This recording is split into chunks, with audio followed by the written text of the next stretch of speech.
Nagsisimula ang serye sa tunog ng mga sirena at boses ng isang lalaki na tinatanong ang isang lalaki kung naririnig siya nito. Isang paramedic ang nag-uulat sa kalagayan ng lalaki. Binanggit ng tagapagsalaysay na nabangga siya ng truck. Isang lalaki ang iniikot papasok sa ospital at may nakikitang monitor. Parang nalilito ang tagapagsalaysay sa lahat ng kaguluhan. Nagsisimulang tumunog ng malakas ang mga makina at tinatanong ng mga doktor ang lalaki kung naririnig niya sila. Nagdilim ang eksena. Tinanggap ng tagapagsalaysay na namamatay na siya at hiniling sana'y nawala na ang kanyang pagkabirhen bago mamatay. Naririnig ang mga nagmamadaling boses at isang babaeng umiiyak. Damilat ang lalaki at naisip niyang buhay pa siya. Nakakita siya ng dalawang masayang mukha, isang lalaki at isang babae, na nag-uusap gamit ang isang wika. Hindi niya naiintindihan, kaya nalilito ang nagsasalaysay. Binuhat siya ng lalaki at hinalikan, at nagprotesta siya, naniniwalang adulto pa rin siya. Binuhat din siya ng babae, na ikinatuwa niya at nasiyahan siyang malapit sa kanila. Sinubukan niyang hawakan ang dibdib ng babae pero napagtanto niyang mga kamay ng sanggol ang meron siya. Noon niya naunawaan na sanggol siya. Nagkatawang tao siyang muli. Nalaman niyang sina Paul at Zenith ang kanyang bagong mga magulang.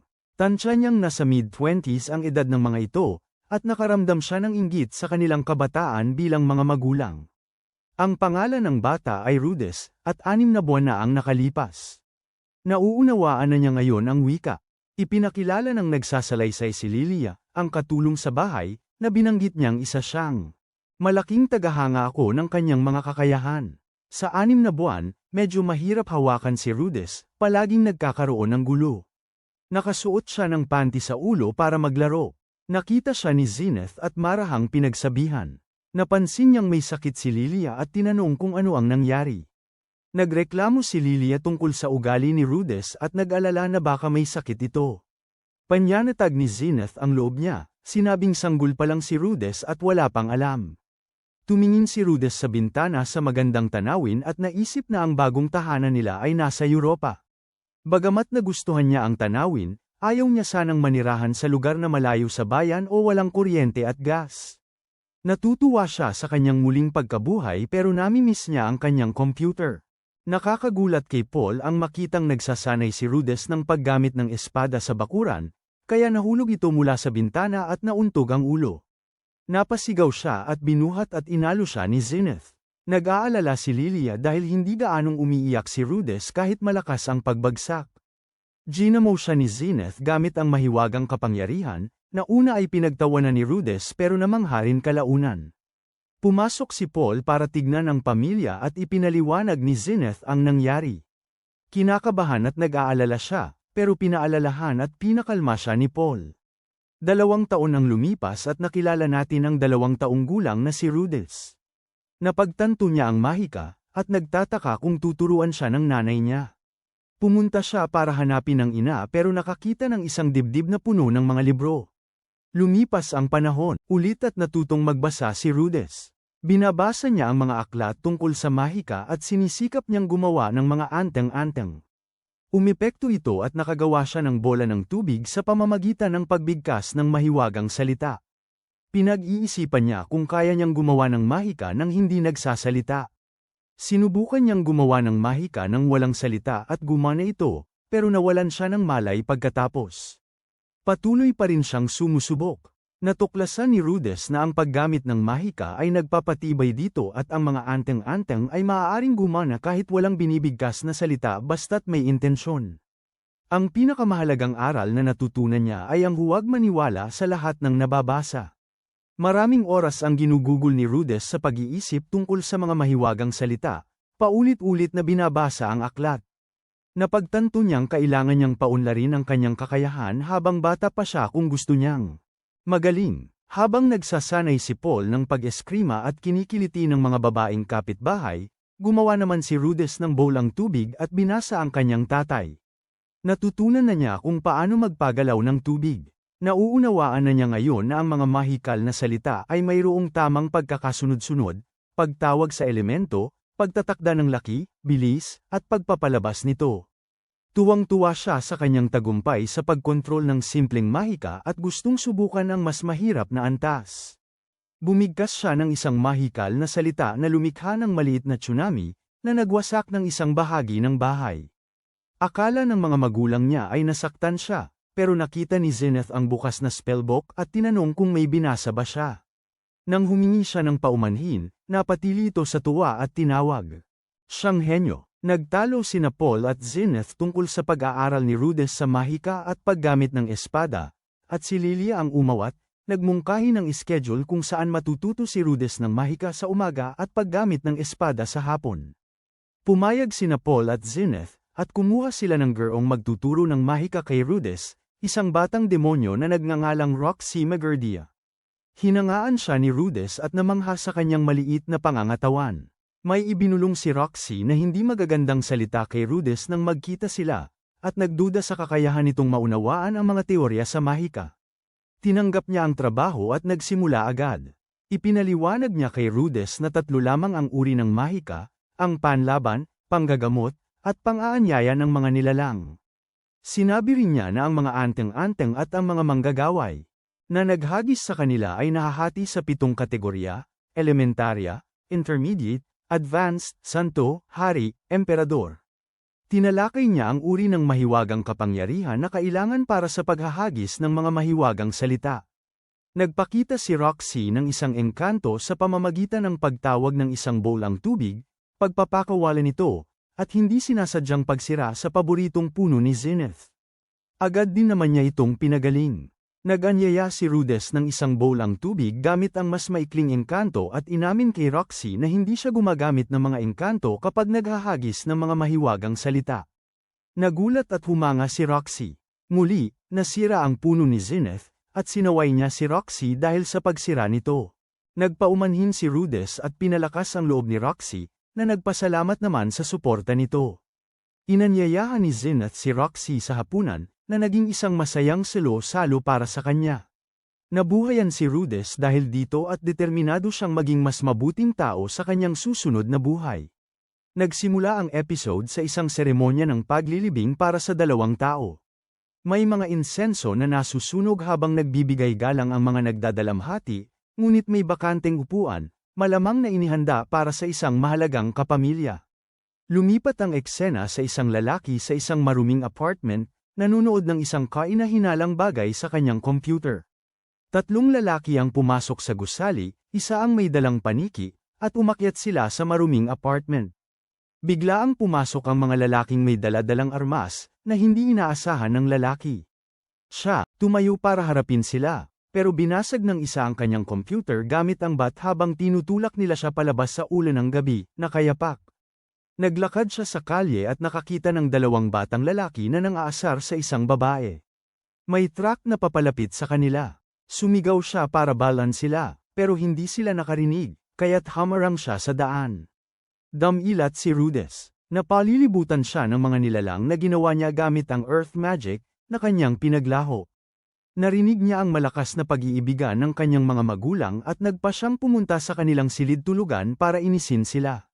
Habang papunta roon, nakita niya si Roxy sa labas ng kanilang pinto. Bumalik siya sa kanyang kwarto, determinado na kalimutan na nakita niya si Roxy. 6 na buwan ang lumipas, kasama si Roxy bilang guro ni Rudess sa magic. Sa pamamagitan na, sa pagkakataong ito, magagamit na niya ang panggitnang antas ng mahika. Natutuwa siya sa kanyang mga aralin, na ngayon ay may kasamang gabihan sa silid-aralan.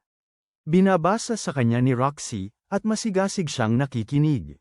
Ipinakilala niya ang kanyang pagiging demonyo, at inalala kung paano nagulat ang mga magulang ni Rudess nang una nilang makilala si Roxy dahil sa kulay ng kanyang buhok. Kwento niya ang mga berdeng buhok na demonyo na tinatawag na Superds, na nakakatakot at nagsagawa ng malawakang pagpatay noong nakaraang digmaan. Ipinaliwanag niya na pinatay nila ang lahat ng kaibigan at dahil sa sobrang karahasan, pinalaya si Fosan mula sa kontinente ng mga demonyo. Tinuturuan niya si Rudess kung paano sila makikilala at maiiwasan. Pinupuri ni Rudess si Roxy, at natapos ang aralin. 1 taon matapos simula ni Roxy ang pagtuturo, lumalakas ang mahika ni Rudess. Nakagagawa na siya ng mas matataas na uri ng mahika at hindi na nauubusan ng mana. Ang kanyang kasanayan sa espada ay kailangan pang pag-aralan, na kinatutuwa naman ng kanyang ina. Naalala ni Rudes ang pananakit sa kanya noong nakaraan niyang buhay at nalulungkot siya kapag nakakakita ng dalawang batang naglalaro malapit sa bakod. Nagkukwento si Roxy tungkol sa kanyang nayon, at gusto ni Rudes na sana ay manatili na ito sa kanilang pamilya magpakailanman. Kinukwentuhan siya nito tungkol sa posibilidad na mag-aral sa Universidad ng Mahika sa Renoir. Lumipas ang panahon, at 5 taong gulang na si Rudes. Nagsagawa ng malaking salo-salo ang kanyang mga magulang para sa kanya. Binigyan siya ni Paul ng isang tunay na espada at nagsalita tungkol sa pagprotekta sa kanyang mga mahal sa buhay.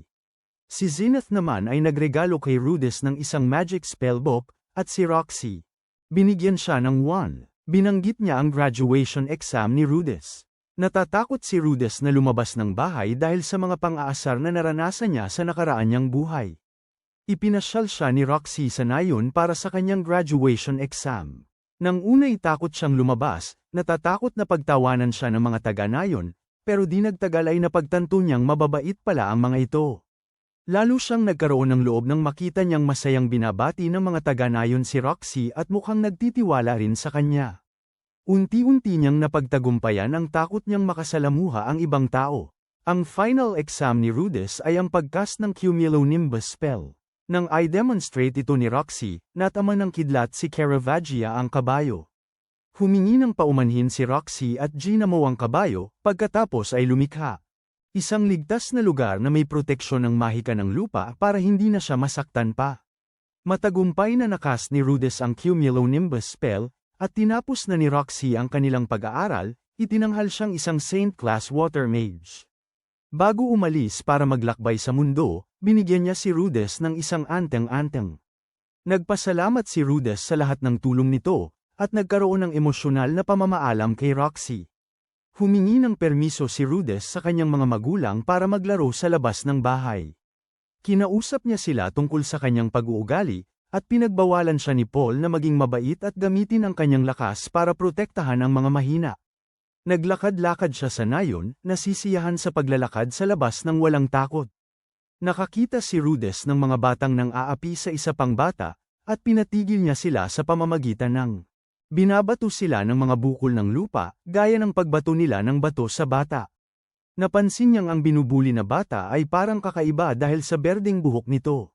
Wala itong hiyas sa noo pero kakaiba ang mga tainga.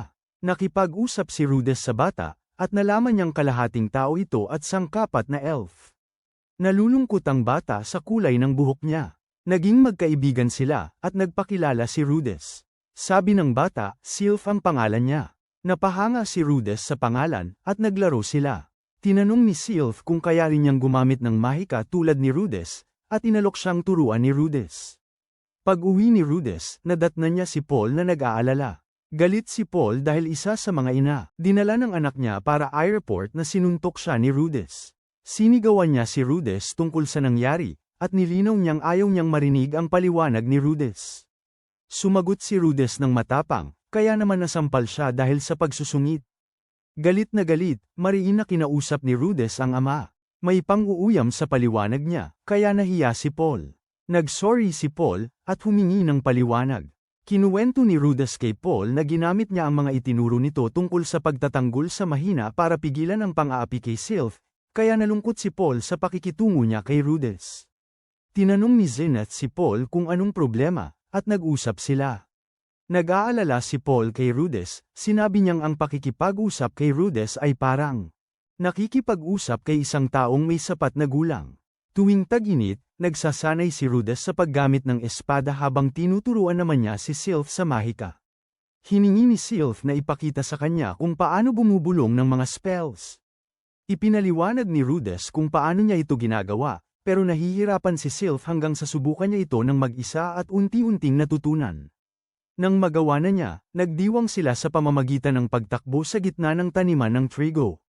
Pagod na sa pagdiriwang, humiga sila sa damuhan, at napaisip si Rudes sa itsura ni Sylph, naalala ang isang kaibigan noong una niyang buhay na napakaganda.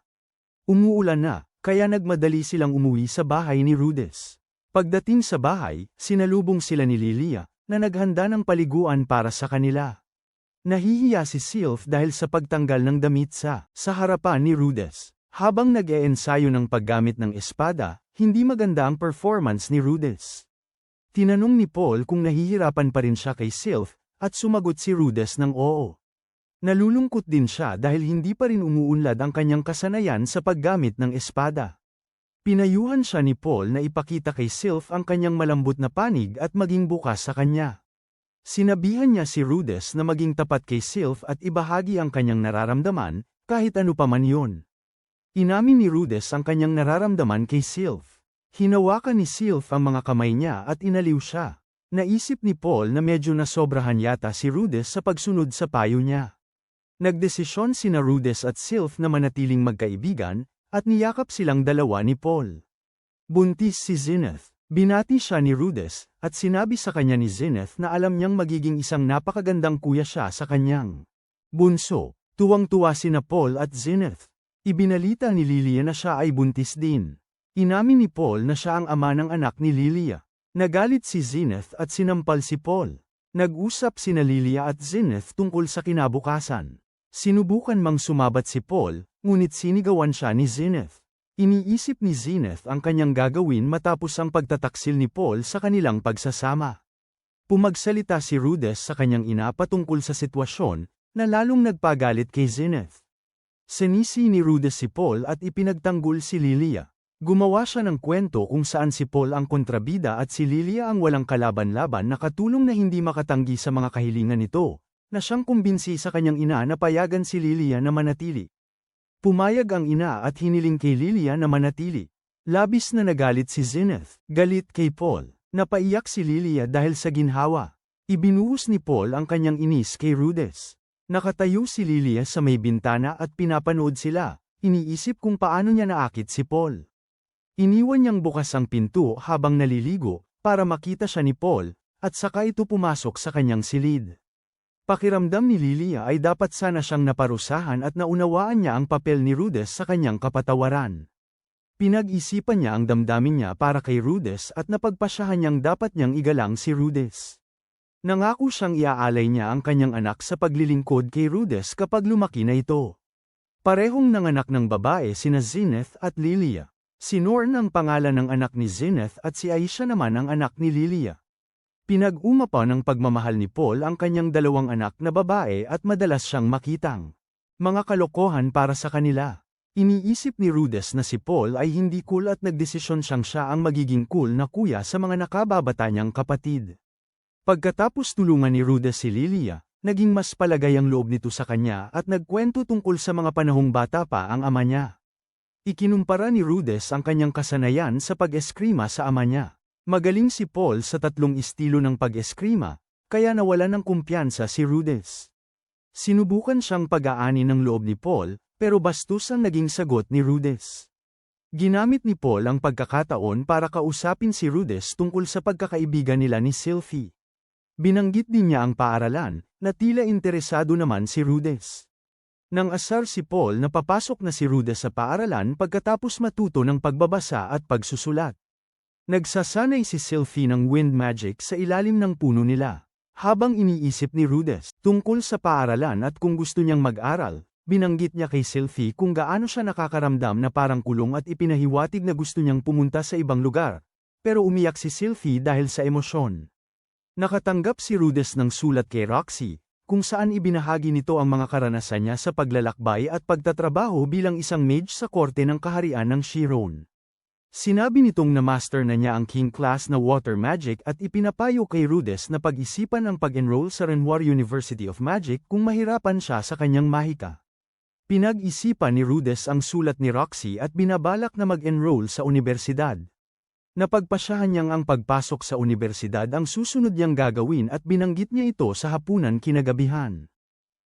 Tinanong niya ang kanyang ama kung pwede nitong bayaran ang matrikula nilang dalawa ni Sylphie, pero tumanggi si Paul. Sinabing masyadong bata pa si Rudess para mag-isip ng universidad at wala silang sapat na pera para sa kanilang dalawa.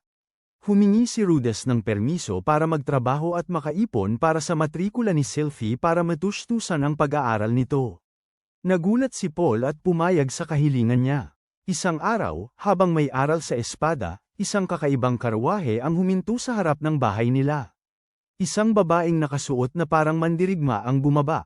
Ang pangalan niya ay sinabi nila kay Rudess na may nakita na silang trabaho para sa kanya sa ibang syudad at kailangan na niyang magsimula agad. Hindi na binigyan pa ni Paul si Rudess ng pagkakataong makapagsalita o makapag-isip, at inupakan siya nito. Nagising siya sa loob ng isang karwahe na Ghislaine na nagsasabi sa kanya na magtutulungan sila mula ngayon. Sinusubukan ni Rudess na tanggapin na makakatrabaho niya si Ghislaine. Inihagis niya sa kanya ang isang sulat at sinabi niyang basahin ito ng malakas dahil hindi niya ito mabasa. Ito ay isang sulat mula sa kanyang ama, na nagsasabing ang trabaho niya ay magtuturo sa isang 9 na taong gulang na maharlikang babae sa Roa. Binanggit din niya na tuturuan siya ni Ghislaine kapalit ng pagkuha niya sa mga aralin sa espada. Ang kanyang termino ng serbisyo ay 5 taon at hindi siya pinapayagang bumalik sa bahay o sumulat ng mga sulat kay Sylph. Ibinigay ni Paul ang mga tagubay lang ito upang pigilan sina Rudess at Sylphie sa sobrang pag-asa sa isa't isa. Sa paglalakbay patungong Roa, paulit-ulit na naiisip ni Rudess ang sulat ng kanyang ama. Sumapit sina Ghislaine at Rudess sa Roa ng ligtas. Iginiya si Rudess sa isang sala at napansin niyang maraming tagapaglingkod ang mga taong hayop. Nakilala niya ang alkalde ng Roa, si Philip Greyrat, na pinsan din pala ng kanyang ama at ama ng dalagitang may kaya na tuturuan ni Rudess. Tinanong ni Philip si Rudess kung ano ang alam niya sa trabaho at napagtanto niyang kulang ang impormasyong ibinigay ni Paul para magawa ng maayos ang kanyang tungkulin. Kusa nang sinabihan ni Philip si Rudess tungkol sa kanyang anak para mas handa siya kapag nagkita na sila. Ang anak ni Philip, si Ares, ay may matapang na personalidad na medyo ikinakaba ni Rudess, ngunit nagpasya siyang tiisin niya at magpakilala. Hindi humanga si Ares at sinigawan siya. Sumagot siya pabalik kaya sinampal siya nito. Sinampal din niya pabalik kaya sinuntok siya nito at binugbog. Ginamit niya ang kanyang kapangyarihan sa hangin para mapaalis ito at tumakbo para sa kanyang buhay. Nakarating pa rin somehow si Rudess kung nasaan si Philip at tinawag si Ares na ang pinakamasamang nilalang na nakita niya.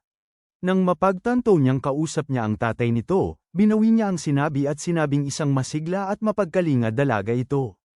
Inaasahan ni Philip na nag-aayos na ng gamit si Rudess at uuwi na, pero determinado si Rudess.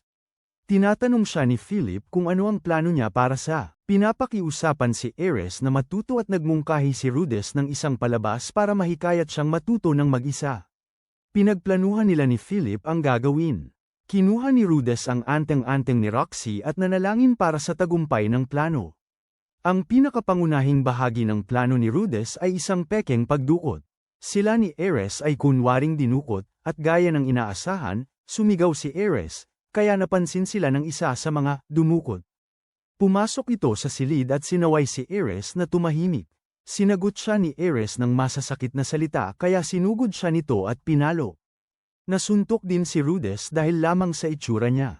Pagkatapos ipakita ng dumukot ang kanyang kapangyarihan, umalis ito at kinandado ang silid. Nasasaktan si Ares, nangangakong maghiganti sa lalaki habang ginagamot ni Rudess ang sugat niya. Nakatayo siya sa may pinto, nakikinig sa usapan ng kanilang mga umagaw, na siyang nagpapakaba sa kanya. Unti-unti niyang napagtanto na sila nga ay dinukot. Gumamit si Rudess ng Earth Magic para alisin ang mga rehas sa bintana at sumubok tumakas. Nakipagkasundo siya kay Ares, nangakong ililigtas ito kung ito'y magpipigil na magsumbong o manakit sa kanya. Medyo lumakas ang kanilang pag-uusap, kaya napansin sila ng kanilang mga umagaw, pero nagamit ni Rudess ang Earth Magic para harangan ang mga pinto. Nag-aalinlangan si Ares at pumayag lang siyang tumulong nang halos masira na ng mga umagaw ang selda.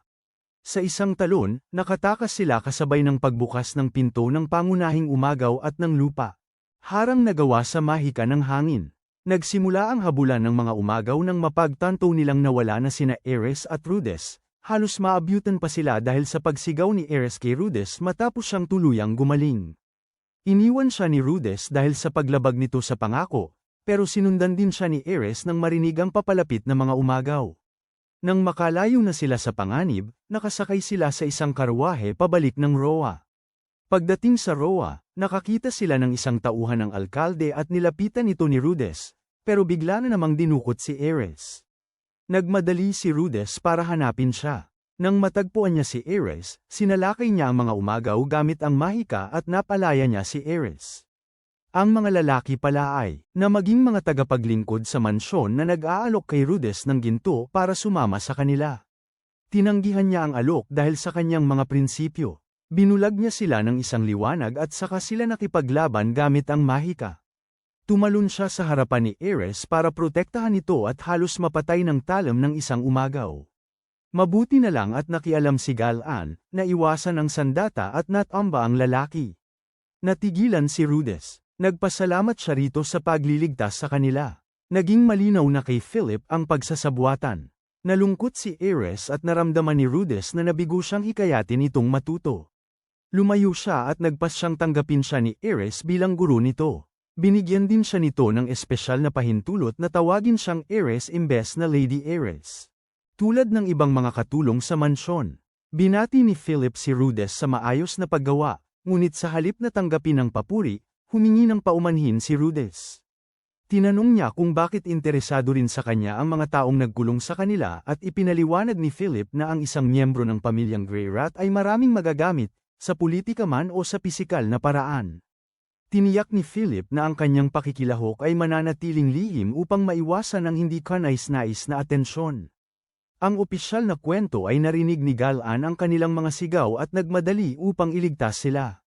Pumasok sa silid si Hilda, asawa ni Philip, at nagpakilala si Rudess, yumuko ayon sa itinuro ni Philip noong isang araw. Huminga siya ng malalim at umalis sa silid. Isa pang Grey Rat ang biglang dumating, para makita ang anak ni Paul.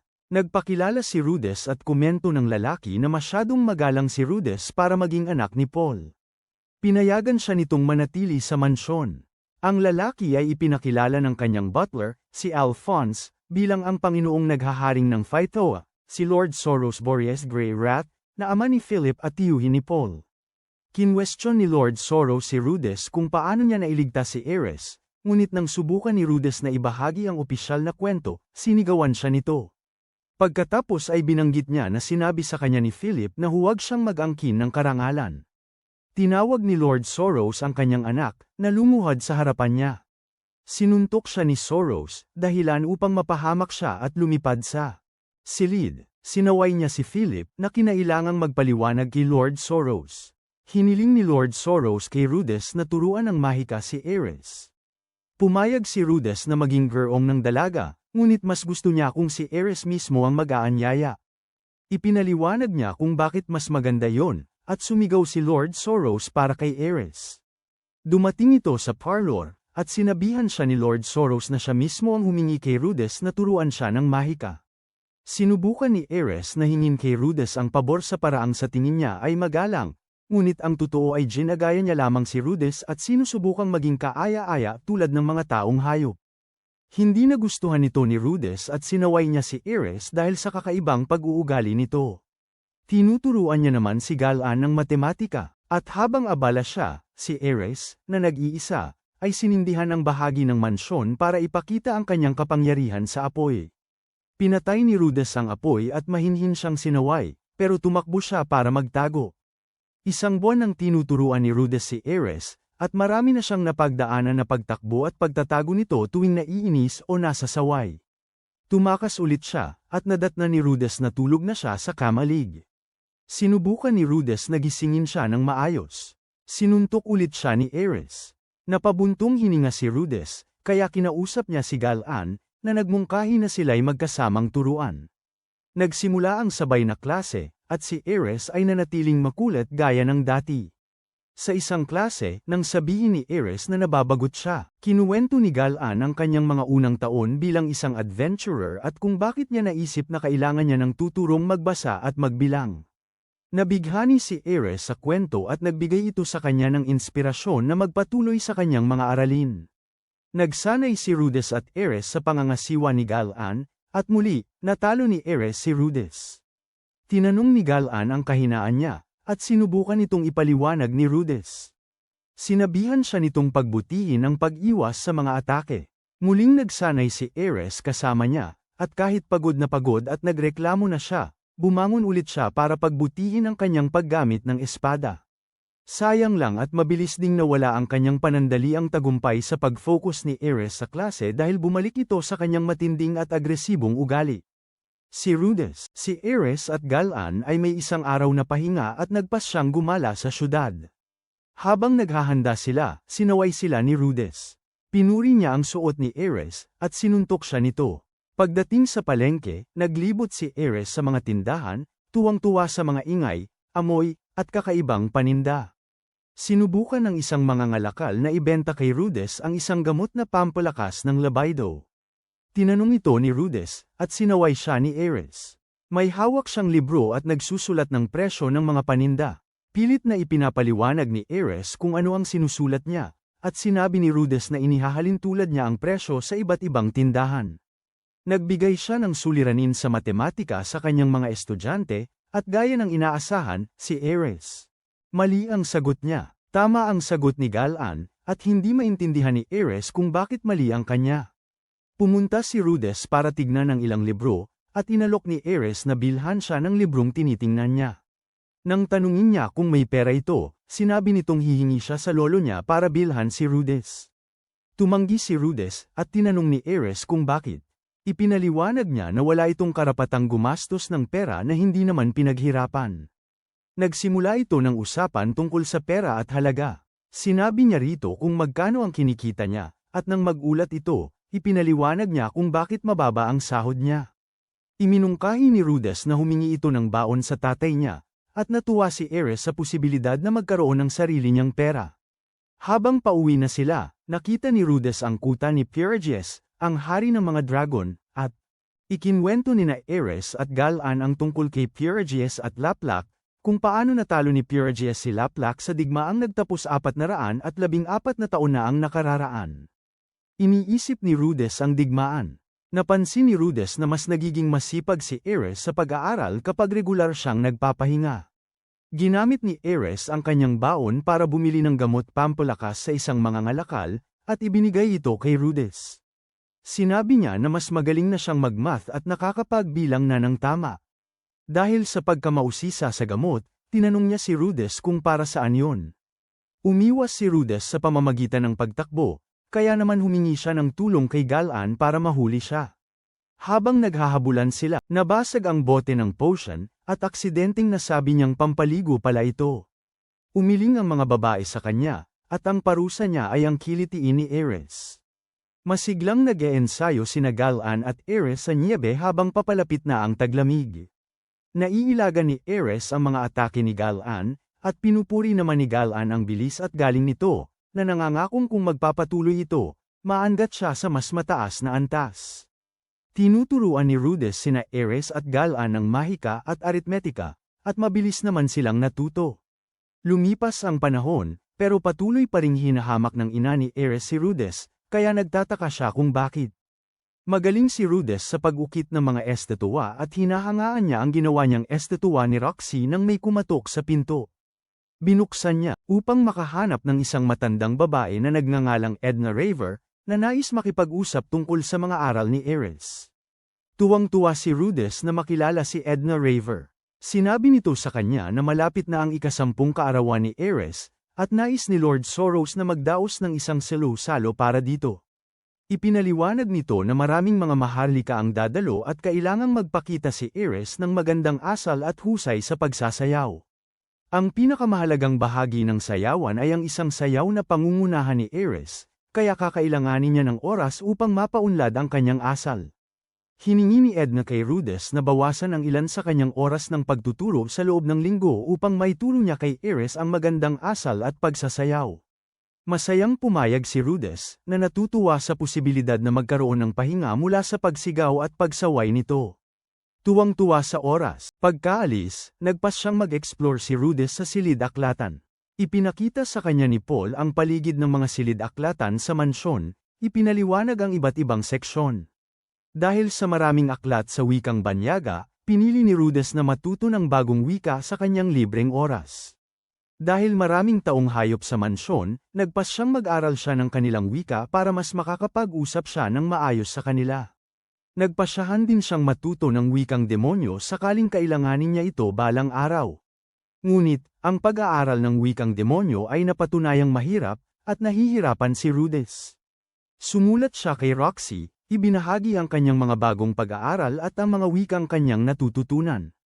Habang papalapit ang tagsibol mula sa taglamig, hindi pa rin umuunlad si Rudess sa wikang demonyo. Isang hapon, habang nag-iisip ng mabuti sa isang aklat na nakasulat sa wikang demonyo, narinig niya si Ares na pabagsak na isinara ang pinto at tumakbo palayo gaya ng dati.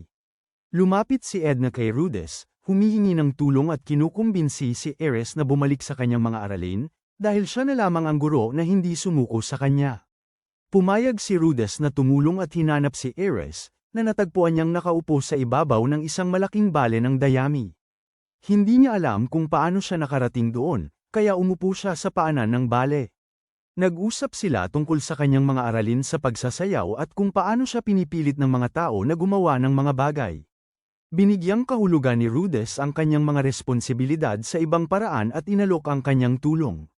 Nakakagulat, ang kanyang mga salita ay tumatak, at napabilang na rin siya sa pagdalo sa klase sa pagsasayaw kasama si Ares. Sa klase sa pagsasayaw, pinagpares ni Edna sina Rudess at Ares, pero ang unang pagtatangka nila ay isang sakuna nang maitulak siya nito sa kabilang panig ng silid dahil sa pagkainis. Naging pagpapahirap ang klase sa pagsasayaw para kay Rudess. Samantala, ipinagbili niya ang kanyang ukit kay Roxy sa isang naglalakbay na mangangalakal sa palengke. Habang mas nagtatagal ang oras niya kasama si Ares sa klase sa pagsasayaw, nananatiling nalilito siya sa wikang demonyo. Nakatanggap si Rudess ng pakete galing kay Roxy, kasama ang isang liham. Ang pakete ay naglalaman ng isang aklat-aralan na sulat kamay ni Roxy, na may detalyadong pagpapaliwanag ng mga salita, gamit, at kahulugan nito na may mga ilustrasyon. Naging napakakatulong ito kay Rudess. Isang araw, sina Ares at Rudess ay tuluyan ng nakatapos ng klase sa pagsasayaw ng walang anumang problema. Nakakakuha ng papuri mula kay Ms. Edna Raver. Ang party para sa ika-10 kaarawan ni Ares ay isang malaking okasyon. Maraming mga maharlika mula sa iba't ibang lugar ang nagtitipon sa ballroom ng mansyon. Lahat ay nakaayos ng pananamit, kasama na si Rudess, na nakatapis ang buhok at nakasuot ng pormal na Amerikana na nagpapakita sa kanya bilang isang tunay na maharlika. Dumiretso siya sa buffet table para matikman ang masasarap na pagkain. Pumasok si Ares sa ballroom kasama ang kanyang ama at lolo, at lahat ng usapan ay tumigil. Nakaayos ang kanyang buhok at nakasuot siya ng napakagandang damit, pero mukhang hindi siya komportable dahil labis siyang nahihiya sa mga taong nakapaligid sa kanya at nag-aalala sa baka may masabi o magawa siyang hindi maganda, na maaaring ikakahiya ng kanyang pamilya. Pagkatapos ng pagpapakilala, nagkaroon ng kaunting pagyuko si Ares sa mga taong bumati, kahit na tila medyo pilit. Napansin ni Rudess ang kanyang pagkailang. Matapos ang mga pagpapakilala, masayang inihamon ni Lord Soros ang sinumang nagnanais ng pagpapala ng angka ng Boreas na hawakan ang kamay ni Ares para sa unang sayaw. Sa una, walang umaalpas hanggang sa isang matapang na binatang maharlika ang humiling na sumayaw kay Ares. Halata ang kaba ni Ares mula sa umpisa, sumasayaw ng mas mabilis kaysa sa tempo ng tugtog. Ilang pagkakamali ang naganap sa kanilang unang sayaw, na nagtapos sa pagbagsak ni Ares sa sahig. Nagbulungan ang mga bisita tungkol sa kanya. Nagpas siyang tumulong si Rudess at iligtas si Ares sa masasakit na bulong ng mga maharlika. Hiningi niya ang kamay nito para sumayaw, at pumayag naman ito. May mga pagkakamali ito sa unang kalahati ng sayaw, masyadong mabilis ang galaw kumpara sa tugtog. Tinanong ni Rudess kung bakit nahihirapan ito, at ipinaliwanag naman ng dalaga ang dahilan. Nalaman niyang alam pala nito ang lahat ng steps pero nahihirapan dahil sa kaba, kaya iminungkahi niyang pumikit ito at isipin na parang paglalaban ng espada ang sayaw. Mula noon, naging maayos na ang sayaw, at nagsimulang magsaya si Ares, sumasayaw ng may kumpiyansa. Natapos ang sayaw ng maayos. Nagpalakpakan ng lahat para kina Ares at Rudess. Nakausap ni Edna si Rudess ng mag-isa at tinanong kung paano niya natulungan si Ares, at ipinaliwanag naman niya ang ginawa niya. Nagtipon ang mga dalaga sa bola sa paligid ni Rudess, pinupuri siya at marami ang humihiling sa kanya ng sayaw. Nang makita siya ni Ares, hinayla niya ito palayo. Nagpahinga sina Rudess, Ares, at Ghislaine sa silid ni Rudess, kung saan binigyan niya si Ares ng wand. Hindi ito interesado noong una hanggang sa magpasalamat si Ghislaine kay Rudess para sa kanyang regalo. Ipinaliwanag niya kung paano gumagana ang wand. Binigyan ni Ghislaine si Ares ng anteng-anteng na pananggalang sa mga lobo. May isang bata na nagtanong kung ito ay epektibo, at nagkwento si Ghislaine. Sinuot ni Ares ang anteng-anteng at nangakong aalagaan ito. Nang makatulog na sina Ghislaine at Ares, naglalakad-lakad si Rudess sa loob ng mansyon. Nakarinig siya ng mga ingay mula sa tore at nagpas siyang silipin yun. Naabutan niya si Lord Soros at isang babaeng hayop, na mabilis na nagtago nang tawagin siya ni Lord Soros. Lumapit si Rudess sa kanya, at pareho silang tumingin sa labas ng tore. May kakaibang bagay sa langit na mukhang hindi maganda. Tinanong ni Rudess si Lord Soros kung ano ang palagay niya rito, at sumagot ito na gusto niyang isipin na magandang pangitain yun. Malaki na ang progreso ni Rudess sa pag-aaral ng wika at ipinagmamalaki niya ang sarili. Nasisiyahan siya sa pag-aaral ng mga bagong wika. Si Ares naman ay nakarating na sa mataas na antas sa pag-eeksena ng espada at gustong-gusto niya ito. Isang araw, nakita ni Rudess, si Ares at isang babaeng may kakaibang anyo, palihim na nagdadala ng kung ano sa kusina, nakapagpukaw ng kanyang kuryosidad. Sinundan niya ang mga ito at nakita sina Ares, Ghislaine, at ang mga babaeng may kakaibang anyo sa kusina. Nabanggit ni Ares na tiyak na may paiyak ang plano nila si Rudess. Agad na naunawaan ni Rudess na isang sorpresa pala itong handaan para sa kanyang kaarawan. Ipinaliwanag ni Philip kung bakit kailangang ilihim ang presensya ni Rudess ng pamilyang Boreas. Di pangkaraniwan ang samahan ng pamilyang Grey Rat. Dahil umalis na si Paul sa angka ng Notos, ang kanyang kapatid na lalaki ang namamahala roon. Kung hayagan na ipapakita ng angka ng Boreas si Rudess, maaari itong ituring na isang pag-aalsa ng digmaan ng angka ng Notos. Araw na ng handaan ni Rudess, at puno ng kaba ang mansyon. Inatasan si Ghislaine na bantayan si Rudess sa kanyang silid habang naghahanda. Nang subukang umalis si Rudess, pinigilan siya ni Ghislaine. Alam ni Rudess ang handa, kaya sinubak niya kung gaano kalayo ang kaya ni Ghislaine sa pamamagitan ng pagpapakita ng ginawa niyang estetua nito at paghingi na makita ang buntot nito para ihambing. Inalis ni Ghislaine ang kanyang pantalon para makita ni Rudess ang kanyang buntot, at biglang dumating ang Beastmaid para tawagin si Rudess sa handa. Pagdating niya, binigyan siya ni Ares ng mga bulaklak, kaya napaiyak siya at nagdulot ito ng pagiging protektibo ni Lord Soros, na nagtulak sa kanya na magdeklara ng digmaan sa angka ng Notos. Kinailangan pa siyang hilahin palayo sa handa para mapigilan. Nagustuhan ni Ares ang ina ni at nagmungkahi ng pag-iisang dibdib sa kanya at kay Ares. Nagprotesta si Ares at nauwi sa pagtatalo sila ng kanyang ina sa gitna ng pagdiriwang. Binigyan ni Ares si Rudess ng mahiwagang tungkod na aquaharja na kanyang nagustuhan. Naging matagumpay ang pagdiriwang at nagsaya ang lahat. Nang magkita sina Rudess at Philip, lasing si Philip. Kinuwento ni Philip na may dalawang kapatid si Ares na kasama ng kapatid ni Philip sa kabisera. Ipinaliwanag din niya na hindi gusto ni Hilda si Rudess noong una dahil tila di patas sa kanya na hindi niya mapalaki ang kanyang mga anak habang ang anak ng iba ay malayang nakakagalaw sa kanyang tahanan. Sinang-ayunan ni Philip ang mungkahi ni Hilda na pag-iisang dibdib para kudeta para makamit ang kapangyarihan.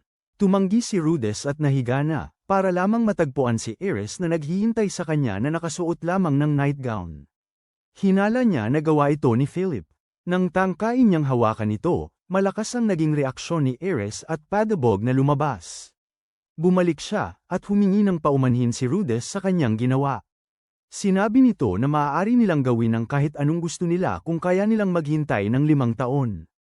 Tuwang-tuwa si Rudess, pero bigla niyang naalala si Sylphie. Balik sa kanyang nayon, si Paul ay nakikipaglaban sa mga halimaw, kaya't hindi siya nakapunta sa kaarawan ni Rudess. Bumisita si Sylphie sa bahay ni Paul at nanatili roon kasama ang mga babae.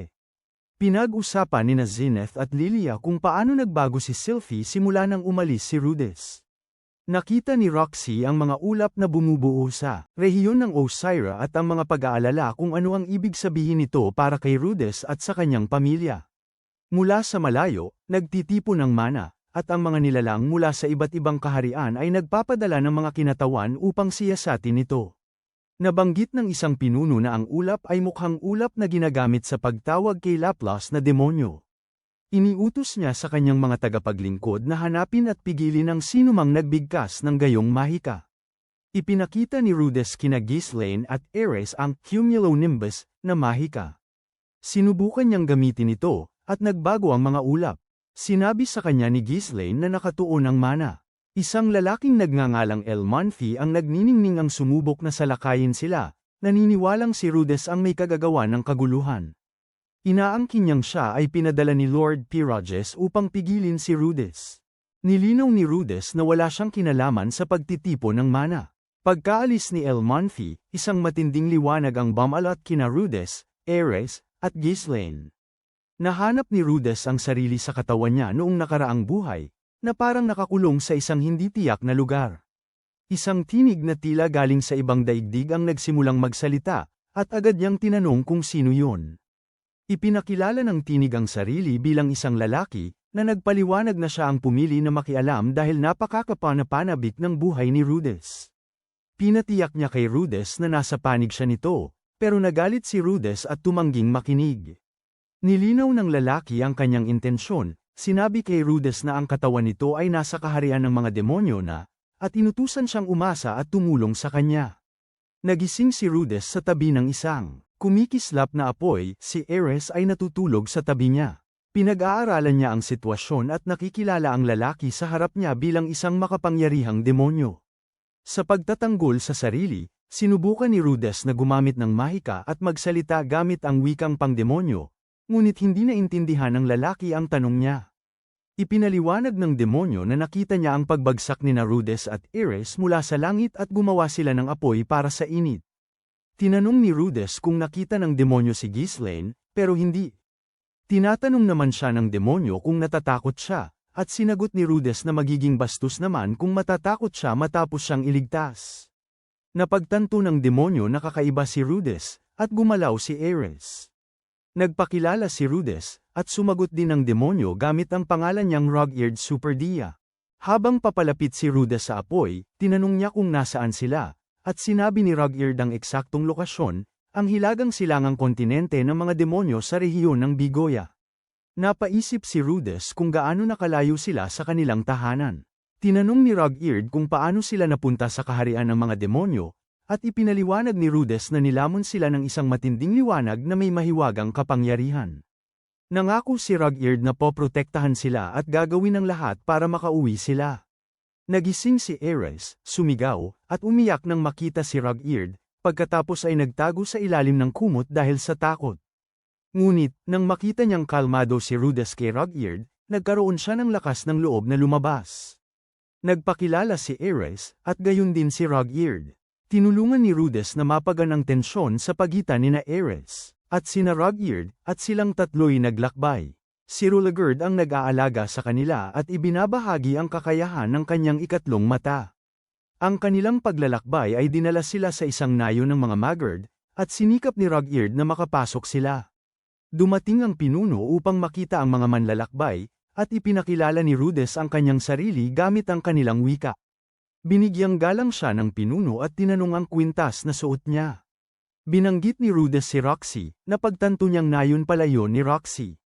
Napahanga si Ares sa nayon at pamumuhay nila, habang si Rudess naman ay nakakakuha ng karagdagang impormasyon tungkol kay Roxy. Habang naroon sila, nagmuni-muni si Rudess sa kalamidad ng mana at mga posibleng dahilan nito. Nagpatuloy sila sa paglalakbay, at si Rog-eared ang nagplanong mag-alalay sa kanila. Sa buong paglalakbay, natuklasan ni Rudess na hindi makapasok si Rog-eared sa mga lungsod, ngunit hindi niya alam kung bakit.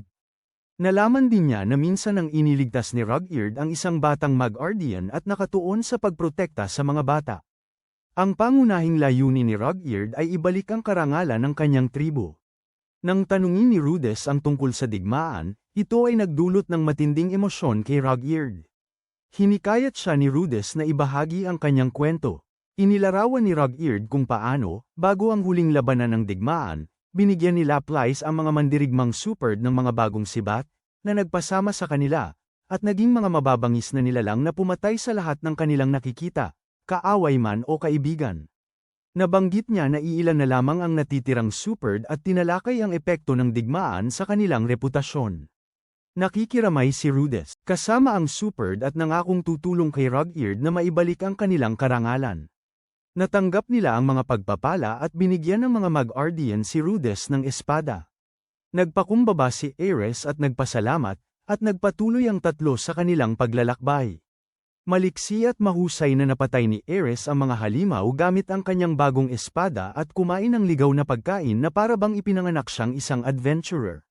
Si Rhodes naman, hindi gaanong maganda ang lagay dahil madalas na hindi maganda ang lasa ng pagkain. Nagtungo ang tatlo patungo sa lungsod ng Rico Rizzo. Habang nakapila para makapasok, nakakita sila ng mga demonyo na may anyong hayop, at nagbahagi si Rugyard ng kaalaman tungkol sa iba't ibang tribo ng mga demonyo. Tinanong ng mga tagapangasiwa ng gate ang tungkol sa isang demonyo na nagngangalang Dead End, kaya tinanong ni Rhodes si Rugyard kung sino si Dead End. Inaangkin ni Rugyard na siya ang gagawa at nag-aalok na tatalon sa mga bangin para makapasok siya, para hindi mahadlangan sina Ares at Rhodes dahil sa kanya. Ngunit, may mas magandang ideya si Rhodes. Kinulayan niya ang anyo ni Rugyard, kaya nakapasok sila sa pintuan ng lungsod ng walang problema. Plano nilang sumali sa guild ng mga adventurer ng lungsod para kumita ng pera para sa kanilang paglalakbay. Dramatiko ang pagpasok nila sa guild ng mga adventurer at ipinakilala si Rugyard bilang Dead End, na nagdulot ng panunukso at tawanan mula sa mga adventurer. Hindi naman sila natinag, at nirerehistro nila ang kanilang grupo sa pangalang Dead End. Nalaman nilang D-class adventurer sila at kailangan nilang itaas ang kanilang ranggo sa pamamagitan ng pagkumpleto ng mga trabaho. Maaari silang kumuha ng mga trabaho sa kanilang sariling antas at yung nasa itaas nito. Pagtingin sa job board, nakita nilang karamihan sa trabaho ng D-class ay paghahanap ng nawawalang alaga. May isang trabaho na banggit ang isang nawawalang kuting, pero nadismaya sila sa request at sa bayad. Nag-isip si Rhodes kung ano ang susunod na gagawin. Habang palabas sila, isang demonyo sa daan ang hamarang kay Rugyard sa pamamagitan ng paglagay ng kanyang mga paa na may palad sa harap nito. Tinitigan siya ni Rugyard at parehong demonyo ay nagkaintindihan ng walang salita. Nagpatuloy ang tatlo sa kanilang paglalakad ng walang gaanong problema at naghanap ng matutuluyan. Pagdating doon, naupo sina Rugyard at Ares habang si Rhodes ang nagbayad. May mga demonyo na nagtangkang kausapin si Ares gamit ang kanilang wika. Dahil sa inis, malakas siyang tumugon, itinulak sila palayo at napunit ang kanyang tinatakpan sa proseso. Humingi ng paumanhin si Rhodes para kay Ares at ipinakilala ng mga demonyo ang kanilang mga sarili bilang mga Tokurabi Tufts. Nag-post silang magkakasama at inalok ang kanilang pakikipag-alyansa sa tatlo. Nagpasalamat si Rhodes ngunit tinanggihan ang alok. Nalungkot si Ares dahil sa napunit niyang balabal at inalok ni Rhodes na tahiin ito kinabukasan, na ikinatuwa niya habang iniisip ni Rhodes kung paano sila kikita ng pera. Tinawag muli si Rhodes ng mangaad para mag-usap. Nanatili ang pagdududa ni Rhodes, ngunit binigyan pa siya ng lalaki ng payo at hinimok na tanggapin ang trabaho sa paghahanap ng nawawalang kuting, tinitiyak sa kanya na mababawasan ang kanyang mga alalahanin pagkatapos. Nagising si Rhodes at pinag-isipan ang payo. Naabutan niyang gising na si Ares at ibinahagi nito ang kanyang mga pag-aalala tungkol sa pagbabalik sa kanilang mundo. Pinaginhawa niya ang loob nito at naupo sa tabi niya. Nagsimula silang maghanap ng nawawalang kuting, si Rugyard ang nanguna patungo sa isang yungib na kanilang sinuyod. Malaki pala ang kuting, at nakaharap nila ang mga demonyong nagbabantay sa yungib, na humantong sa isang pag-aaway. Sinubukan ni Rhodes na tanungin sila, habang pinatay naman ni Rugyard ang kanilang pinuno dahil sa pananakit kay Rhodes. Nasindak si Rhodes at pinigilan si Rugyard sa patuloy na pagpatay. Sinigawan ni Ares si Rugyard at pinakiusapan siya ni Rhodes na tumigil na upang hindi sila matakot sa kanya. Tinanong ng isa sa mga demonyo kung tunay ngang superd si Rugyard, at sumagot naman si Rhodes ng oo. Umamin din ng demonyo na sila ang nagdukat ng mga alaga at nagkukunwaring nakakahanap. Sila para sa gantimpala, iminungkahi ni Rhodes na makipagtulungan ng mga demonyo sa kanila para mailigtas ang mga buhay nila. Nagalit si Rugyard, at ipinaliwanag ni Rhodes ang kanyang dahilan. Dahil sa galit, sumigaw si Rugyard, pero sinaway ulit siya ni Ares, kaya napasunod siya. Halos maiyak si Rugyard dahil sa mga salita ni Ares. Sinunod ng mga demonyo ang mungkahi ni Rhodes, at binigyan niya sila ng mga tagubilin habang may pagbabanta rin. Tinatanong ng mga ngabayo, si Noko para, ang dalawang grupo kung ano ang pinag-uusapan nila. Nang walang sumagot, nagdesisyon na siya mag-isa at umalis. Nagpunta si Roxy sa isang kampo at hinanap ang pangalan ni Rudess sa listahan ng mga namatay. Nang hindi niya ito makita, nakahinga siya ng maluwag, at nagpapasalamat na ligtas siya at ang kanyang pamilya. Narinig niya ang mga taong nag-uusap tungkol kay Paul at tinanong kung kilala nila ito. Nagpadala si Paul ng liham kay Rudess na nagsasabing nawawala sina Zenith, Lilia, at Aisha at hinimok siyang umuwi. Ibinahagi niya ang kanyang kinaroroonan at nagbigay ng tagubilin, humihingi ng tulong sa sinumang nakakakilala sa kanyang pamilya para hanapin sila. Ibinigay niya ang kanyang eksaktong tirahan para sa sulat. Ang Dead End Party ay kumuha ng trabaho para imbestigahan ang isang misteryosong halimaw sa isang naganap na kagubatan. Tinatanong ni Ares ang tungkol sa halimaw at sabik na makasalamuha ito. Natuklasan nilang may ibang mga grupo na rin pala ang nag-aagawan sa trabaho. Napagpasyahan nilang makipagkarera sa ibang mga grupo, ngunit nag-aalala si Rugard para ang kaligtasan nila at ayaw niyang mamatay sila. Nagpayo si Rudess na mag-ingat habang sinusundan sila at sinabi kay Rugard na huwag magmadali sa pagliligtas sa kanila hanggat hindi kinakailangan. Di nagtagal, nalibutan ng mga halimaw ang kabilang grupo, at pinahintay ni Rudess si Rugard hanggang sa huling sandali para iligtas sila, na inuuna ang reputasyon ng Team Dead End. Isa sa mga miyembro ng grupo ang inatake ng mga halimaw, at sumugod si Rugard para iligtas ito. Matapang si Ares gamit ang kanyang espada, at mabilis na natamba ang mga halimaw. Sa kasamaang palad, namatay ang miyembro ng grupo, at nagalit si Rugard kay Rudess dahil sa pagpapahintay sa kanya. Hinayla niya si Rudess sa isang sulok para sigawan. Nagpaumanhin si Rudess, pero may isa pang miyembro ng grupo na nagsabi. Kasalanan daw nila ang pagkamatay ng kaibigan nila. Iginiit ni Rugard na hindi pwedeng sisihin ang mga bata, kaya nagalit si pangalan ng babae, at sinigawan siya. Nagpasalamat siya, pero inamin din ang kanyang kabahagi sa pagkamatay ng kaibigan. Humingi ng paumanhin si Rugard dahil sa pagtrato sa kanya na parang bata at kinilala ang husay niya bilang mandirigma, kaya umiyak siya. Nagpasalamat ang dalawang natitirang miyembro ng grupo sa Dead End Trio dahil sa suporta. Sumugod ang trio patungo sa tunog ng ahas. Isang Red Hood Cobra pala ito na may hawak na isang adventurer sa bibig. Gusto ni Ares na gumawa sila ng paraan. Sinalakay nila ang ahas, at nagawa ni Rugard na masaktan ito. Walang epekto ang talim ni Ares, at hindi rin gumana ang mga mahika ni Rudess. Sa huli, pinigilan ni Rugard ang ahas para kay Ares, at hinati niya ito sa dalawa. Nag-usal ng mahiwagang salita si Rudess dito, at namatay ang cobra. Ipinagdiwang ni Ares ang tagumpay nila, ngunit nakakalungkot na patay na ang isa pang adventurer. Pagpasok nila sa syudad, sinalubong sila ni Noko para. Naunawaan niya ang plano nila kasama ang ibang grupo, at nagbanta siyang isusumbong sila sa guild, humihingi ng pera. Mabilis na nakaisip si Rudess. Pinaalalahanan niya si Ares at ginamit ang kanyang mahika para mawala ang tina sa buhok ni Rugard. Nakita ito ni Noko para, sumigaw sa takot, at nagsipagtakbuhan ang mga tao. Hinuli ni Rugard si Noko para at pinagbantaan siya, at umangat ang epekto nito. Hinimitay si Noko para dahil sa takot. Dumating ang mga awtoridad para arestuhin si Rugard na tumalon sa bangin at nawala, iniwan sina Rudess at Ares. Umalis sila ng syudad para hanapin si Rugard. Nang maabyute nila, humingi ito ng tawad sa kanila, at humingi rin ng tawad si Rudess kay Rugard. Sinabi ni Rugard na naiintindihan niya si Rudess, at binigyang diin na walang kahihiyan ang pagiging desperado para protektahan ang isang bagay. Tinawag niyang magiting na mandirigma si Rudess, at tinanong naman ni Rudess si Rugard kung ano ang ibig sabihin noon para sa kanya. Ipinaliwanag ni Rugard na ang mga mandirigma ay lumalaban para ipagtanggol ang mga mahina. Nangako siyang sasamahan sina Rudess at Ares, at pinayuhan si Rudess na kalimutan ang reputasyon at magtuon sa mga kailangang protektahan. Nangako si Rudess na tutulong sa kanya na maibalik ang reputasyon ng mga Superd kahit anupaman. Nagtawanan silang lahat, at isang pagkamayan. Napansin ni Ares ang pagkamayan nila at nagreklamo na hindi siya isinasama. Nangako siyang aalagaan ang dalawang lalaki, at nagtawanan silang lahat. Kiniskis ni Rudess ang kanyang ulo, at pinuri ni Ares ang kanyang bagong itsura.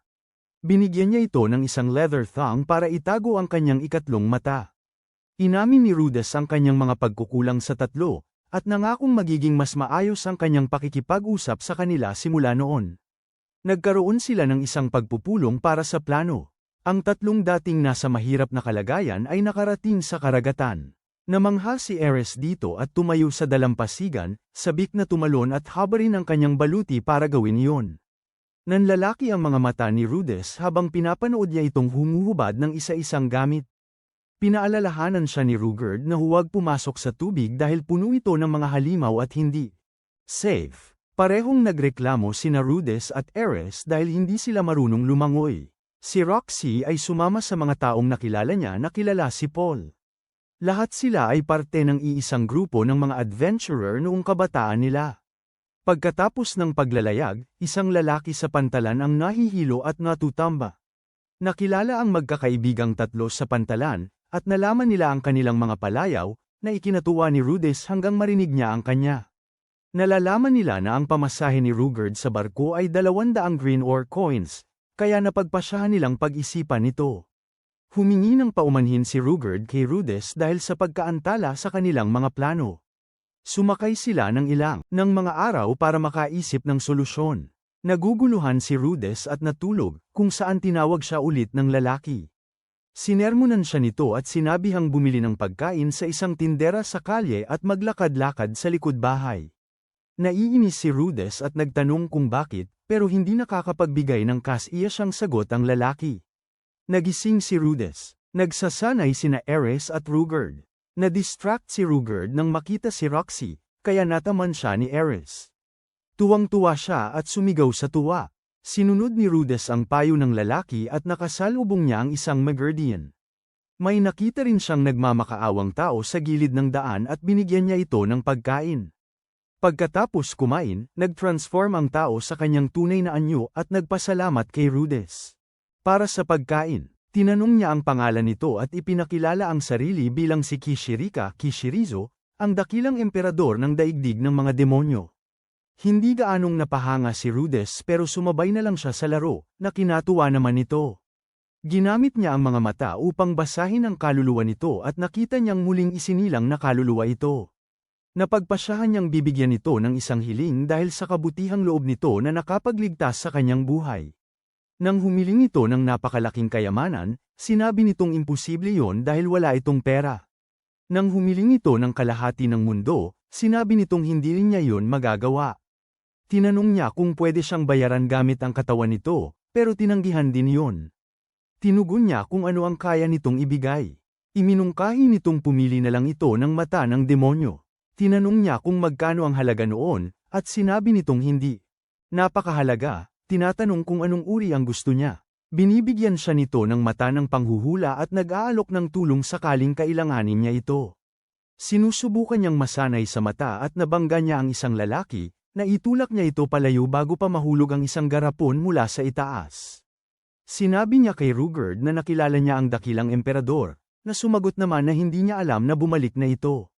Ikinwento pa ni Rugerd ang tungkol sa emperador. Si Ares, na gustong magkaroon ng mata ng demonyo, ay nagpas siyang subukan kung bibigyan siya ng emperador nito.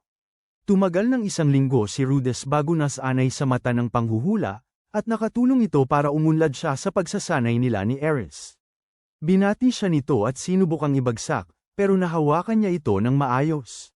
Pinuri ni Rugerd si Rudess dahil sa ang kanyang pagtatanghal. Nang gigigil, inakala ni Rudess na kaya niyang talunin si Rugerd, ngunit wala siyang pag-asa. Sinikap niyang aliwin si Ares, na naiinggit sa kanyang kakayahan, at kahit humingi siya ng tawad, sinabi nitong hindi na kailangan. Pinag-isipan ni Rudess ang kanyang kalagayan. Nahuli ni Rugerd si Rudess na palihim na lumalabas para ibenta ang kanyang tungkod at pinigilan siya. Nag-usap sila tungkol sa pagbebenta ng mahahalagang gamit, at lagi nitong sinisikap na kanyang pasanin ang responsibilidad para sa tatlong walang asang kasama. Pinag-aralan nila ang kanilang mga pagpipilian, at pinayuhan siya ni Rugerd na huwag kailanman isuko ang kanyang sandata at isaalang-alang ang iniisip ni Ares. Iminungkahi ni Rugerd na isaalang-alang ni Rudess ang pagkuha ng tulong mula sa mga kontrabandido. Ang taong tinulungan ni Rudess ay naghahanap sa kanya at nakasagabal sa usapan niya kay Rugerd. Nagpakilala bilang tagalinis si Gales, sina Roxy, Talahand, at Elenalize ay pumasok sa isang tavern. Komento ni Elenice ang kagwapuhan ng mga lalaki at iniwan ang grupo para makipaglandian sa maraming tao. Nagtataka si Roxy kung ano ang gagawin ni Elenice kung hindi niya ginawa iyon. Sinubukan niyang gayahin ang postura ni Elenice para makita kung gagana sa kanya. Umalis si Talahand, at naiwan si Roxy mag-isa. May mga nilalang na lumapit sa kanya, inaaya siyang sumama sa kanila. Tumanggi siya, binanggit ang kanyang ranggo bilang isang king-class water mage. Nakilala siya ng mga ito, at kinukulit siya ni Elenice dahil doon. Tanong ni Roxy, kinwentuhan ni Talahand at Elenice si Roxy kung ano ang ugali ni Paul at Zenith bilang mga miyembro ng Fangs of the Black Wolf. Pareho silang sang-ayon na walang silbi si Paul at nagpas siyang huwag na siyang pag-usapan pa. Nagtataka si Roxy kung bakit tinatawag nilang basura si Paul. Pinag-usapan nila ni Roxy si Rugard at ang Dead End Party. Ipinaliwanag ni Talahand ang mga dinamika sa grupo, at pinag-isipan ito ni Roxy. Nag-usap sila tungkol sa kanilang misyon na hanapin ang mga nakaligtas sa paglilipat ng mga tao sa Fitoa at kung paano nila ito gagawin. Tinimbang nila ang posibilidad na buhay pa ang mga Grey Rats, at nag-alok sina Talahand at Elenice na mang-alap ng impormasyon kinabukasan mula sa iba't ibang pinagkukunan nila. Naglakad si Roxy sa tabing dagat, iniisip si Rudess. Nabangga niya si Eris at nag-sparring si Rugard, at nakita niya ang kwintas niya sa leeg ni Rugard. Nang mapansin siya nito, tumakbo siya palayo dahil sa takot, alam niyang isang super demon siya. Pagbalik niya sa kanilang tinutuluyan, narinig niya si Elenice na nag-aalinlangan sa kasiyahan. Nasindak siya sa kalayaan ni Elenice sa paggawa ng pag-ibig, at inaya pa nga si Roxy na sumama sa kanila. Nagalit si Roxy, kaya't pinalayas niya si Elenice at ang mga kasama nito sa bintana, nasira pa ang inuupahan nila. Kailangan niyang magbayad para sa mga nasira, nagrereklamo habang nag-aayos na ang grupo para umalis.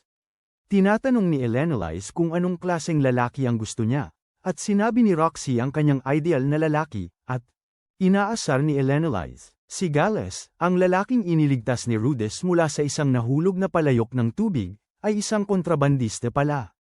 Pumayag siyang magpuslit kay Rugard papuntang Xanthport kung tutulungan siya ng Dead End Trio na mabawi ang mga ninakaw na gamit pagdating nila. Tinanggap nila ang alok. Ini-imagine ni Rudess ang isang mahabang pantasya kung saan siya at si Eris ay nagmamahalan sa barko, na shipwreck, at napadpad sa isang disyerto na isla kung saan sila mamumuhay ng masaya. Hindi natuloy ang kanyang pangarap dahil nasusuka si Eris sa buong biyahe, kaya kailangan siyang gamutin ni Rudess pagkatapos ng bawat pagsusuka. Nakarating sila ng ligtas sa Pampang, at iniayos ni Rudess si Eris bago pumunta kay Rugard. Kinuha niya si Rugard kay Gales, taguan, kung saan nakakakita siya ng iba't ibang uri ng tao at bagay. Sinabi ni Rugard kay Rudess na may mga dinukot na bata si Gales at isa sa mga ito ay nasawi dahil sa mga gwardya. Nagplano sila para iligtas ang mga bata. Naisipan ni Rudess ng isang paraang hindi marahas, pero iginiit ni Rugard na siya na ang bahala sa mga gwardya. Ipinakita ni Rugard ang kanyang kakaibang kakayahan, at nailigtas ni Rudess ang mga bata, at ginamo ang mga sugat nila. Mga taong hayop pala sila, at tinulungan sila ni Rugard. Humingi siya ng paumanhin sa batang taong hayop na namatay dahil hindi niya ito nailigtas, habang kinausap naman ni Rudess ang mga bata gamit ang kanilang wika. Pinabalik ng mga bata si Rudess para sa isang aso na nahuli. Mayroong mahiwagang hadlang sa aso na sinira ni Rudess. Ipinapakita ng aso ang pagpapahalaga nito sa pamamagitan ng pagtulak sa kanya at pagdila. Tuwang-tuwa si Rudess sa aso at nilero ito. Isang taong hayop ang humarap sa kanya dahil sa paglalaro sa sagradong hayop, inakusahan siya ng hindi magandang asal. Napigilan niya si Rudess, inaakalang isa siya sa mga smuggler. Dumating ang mga taong hayop para iligtas ang mga bata ngunit wala na sila. Nagmadali silang bumalik sa nayo ng mga taong hayop para parusahan si Rudess dahil sa akal ang pagdukot at pagbibenta sa mga batang taong hayop, walang pagbibigay sa kanya ng pagkakataong makapagpaliwanag. Nag-record si Rudess ng komersyal para sa isang selda sa nayo ng mga taong hayop kung saan siya nakakulong. Binanggit niya ang lahat ng kaakit-akit nitong katangian, tulad ng magandang lokasyon nito sa ang gitna ng nayon, ang kalikasan sa paligid, ang sariwang hangin na kanyang nalalanghap, ang mga palikuran, at ang pinakamaganda, libre dahil nasa kulungan siya. Nakabitin siyang hubot-hubad sa isang selda sa gitna ng kagubatan. May isang babae ang dumating, binuhusan siya ng tubig, at pinagmumura. Mapayapa at maganda ang hitsura ng nayon ng mga nilalang. Hinihintay ni Rudess sina Rogard at Ares na magsalba sa kanya, at ang mga taga-nayon na makinig sa kanyang paliwanag. Iniisip niya kung nasa mabuting kalagayan sina Rogard at Ares habang naghihintay siya.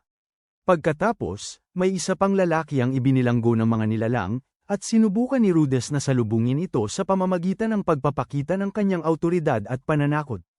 Umepekto ito, at tinanong ni Rudess kung bakit siya nakulong. Sabi ng lalaki, nahuli siyang nagdaya. Tinanong ni Rudess kung ano ang kanyang dinaya, at ipinaliwanag ng lalaki na nahuli siyang nagsisinungaling sa laro ng baraha. Ipinakilala niya ang sarili bilang Gis, at nagpakilala rin si Rudess. Tinanong ni Rudess kung nakita na ba ni Gis sina Ares at Rogard. Sabi ni Gis na hindi niya sila nakita, at naawa siya kay Rudess dahil iniwan siya ng mga kaibigan. Nagkwentuhan sina Gis at Rudess hanggang gabi, nagkakilala sila. Nabanggit ni Rudess na gusto na lang niyang sunugin ang lugar at makatakas. Nagtalo sila, at saka lang nila napansin na nasusunog na ang kagubatan. Nang mapagtanto nila yon, tinanong ni Gis si Rudess kung siya ang nagsindi ng apoy. Sabi ni Rudess na hindi. May malaking sunog sa kagubatan, at iniligtas ni Rudess ang lalaki. Lumalabas na aksidenteng nasunog ang kagubatan. Ng mga mangangalakal, sinasalakay ang nayon, at nagtatakas ang mga taga-nayon.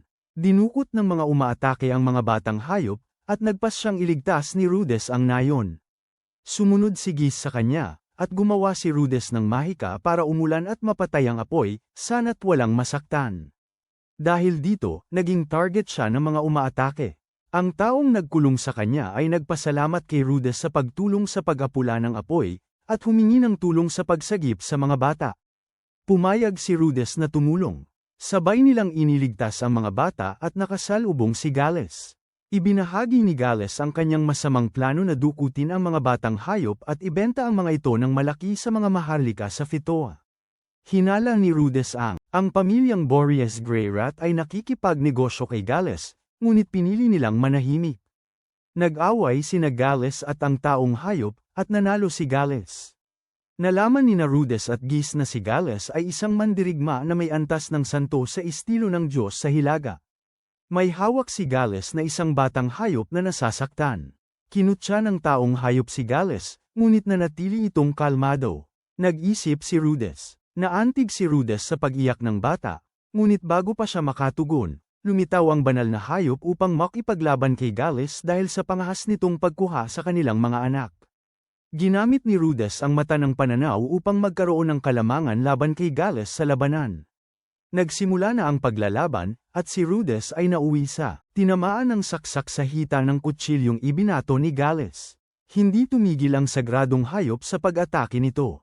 May pagsabog. Natalo si Gales, at bumagsak si Rudess dahil sa pagkawala ng dugo.